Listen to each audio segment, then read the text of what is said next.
Just a quick one, guys, before we get into today's video. We have dropped our brand new August collection. We've got the Surrender or You'll Die BB t-shirts, along with the Glasgow Rangers Union Jack tees. If you want to shop the new collection, go down into the link in the description or go to rfcclothing.com. Anyway, let's get into today's video.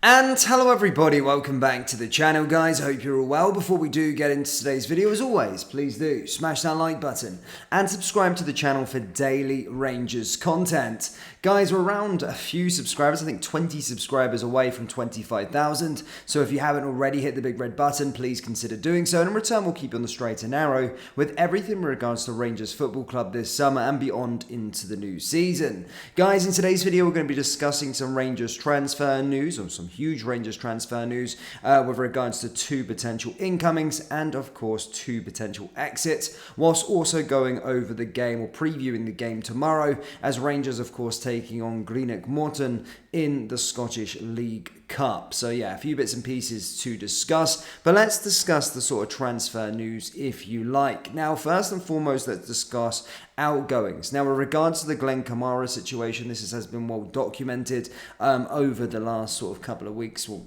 actually, to be fair, majority of the transfer window with regards to his future and what's going to be happening to him. Is he going? Is he staying? Or whatever. Over the last couple of days, we found out that he is sort of going, and despite sort of Michael Beale playing down the reports of him being linked with the move to Leeds United, it is still very, very real, and lead sources are stating that they are close to acquiring Glenn Kamara. Regardless of what's happening with Glenn Kamara, he is expected to finalise his move away from Ibrox next week after this sort of weekends of fixtures. So sitting around this time next week, we'll have sort of confirmation as to where he is going. But at the time of recording, it does look more likely that he's going to be heading towards Leeds United down there in the Championship.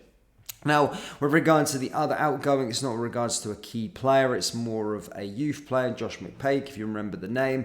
It's being reported by multiple sources that his contract is going to be getting terminated. Of course, spent half the season out on loan last year, does have 1 year left on his current contract at Rangers, has been featuring for the sort of Rangers B team, but it is being well documented within the Rangers camp that he doesn't have a future at the football club, and the club are looking to terminate his contract so he can make a move away. It's being reported that he could join Queen's Park on a free transfer once his contract is terminated. Now, in regards to the sort of incoming side of things, it has been fairly quiet on that front, but as we said, Rangers did secure themselves €5 million for getting to the playoff round of the Champions League, and now there has been reports with regards to two names that I've got for you here on the table that we're going to be discussing. I do think Rangers will sign a minimum of 2 players, maybe 3, depending, but I do think they want an attacking player, a defender, and maybe a left back. But this left-sided centre back is with regards to, well, the name that has been emerging a lot over the last week is, of course, Millwall's Jake Cooper. I am here to tell you that that is very true, and Rangers are very much interested in the player. His current situation is that Millwall do want to extend his stay. However, he's looking at different options before he could commit to the club. But Rangers, it said, Reading and a few other Championship clubs interested in his services, Leeds United or another one, but it said that Rangers are kind of leading the race for his signature, and Rangers would be the most attractive proposition for Jake Cooper. He's a player that would definitely come in young as well, and could become like a bit of a Goldson heir, but certainly adding more strength and depth towards that centre-back position, which I do think is imperative going into this season and beyond, because I'm not too sure with regards to Ben Davies' future, but Jake Cooper is very real. The interest is very real. You may have seen his name pop up throughout the rags, but I'm saying that is very, very true, and Rangers are very much interested in the player, but we'll update you on that one as time goes on. And there is also reports stating that Rangers remain interested within Lewis Palmer. Again, at the start of the summer transfer window, we've seen that name come out a lot. Did go quiet, but there was very much real interest in the Rangers side of things with regards to the players. Player has gone quiet since then, but again, more reports have emerged that the club are interested in the player, and I'm here again to say to you that that is true. So those two names are true. It's not just paper talk. Jake Cooper and Lewis Palmer are real interests for the football club. And as I said, I do believe Rangers will be signing an attacking player, a quote-unquote Ryan Kent-esque style of player, and then, of course, a left-sided centre-back, which would be Jake Cooper. But other options may sort of materialise. But Jake Cooper currently is the one that Rangers are looking at to try and sign. As I stated earlier on, Rangers, of course, back in action again tomorrow as they take on Greenock Morton in the Scottish League Cup. Not good to get away from league action, but a good chance this game coming around for sort of playing a lesser team, if you like. Playing them, obviously need all the respect as it would be a normal opposition. It's important that we do get to the quarter-final, but with PSV during the week, it's a good chance for us to maybe rest players, rotate players, and play sort of fringe players. So yeah, we do need to give them respect, but if we're not beating Greenock Morton and not going through to the next round of the Cup, then there is something massively wrong. But it's certainly another game just to keep that winning momentum going, and getting into the quarter-final of the League Cup, because I do want to see us finally lift that League Cup. As you can see in the back in the trophy cabinet there, it's been a long time since we have lifted it. We do get very far in the competition, but yeah, not been doing well in terms of losing in finals a couple of times, losing in semi-finals, losing at Hampden, but we need to get that trophy in the cabinet.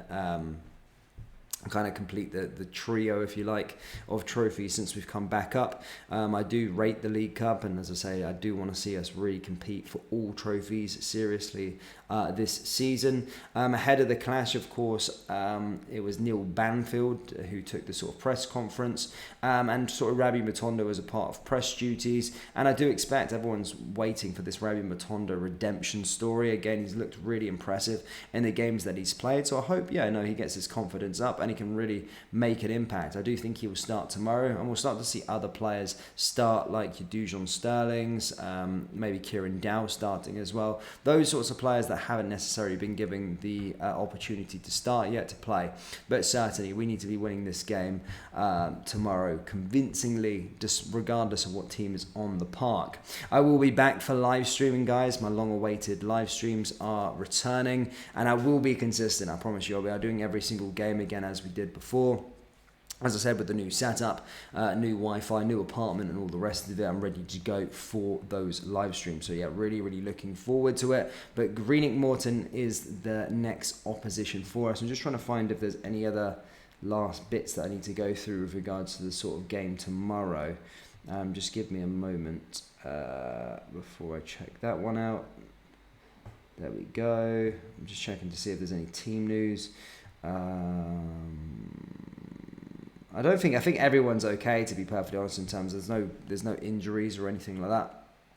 So yeah, I think we're ready to go, and I do expect a lot of rotation within the team. But Rangers fans, do let me know your thoughts, of course, on the transfer news, and what is your score predictions for the game against Greenock tomorrow. As I said, let me know down there in the comments section below. That does bring us to the end of today's video. As always, please do smash that like button and subscribe to the channel for daily Rangers content. Remember, we do have Rangers t-shirts available on our website, so do browse the collection by going down into the link in the description, or go to rfcclothing.com. Thank you, and I'll see you all next time. Take care. Peace.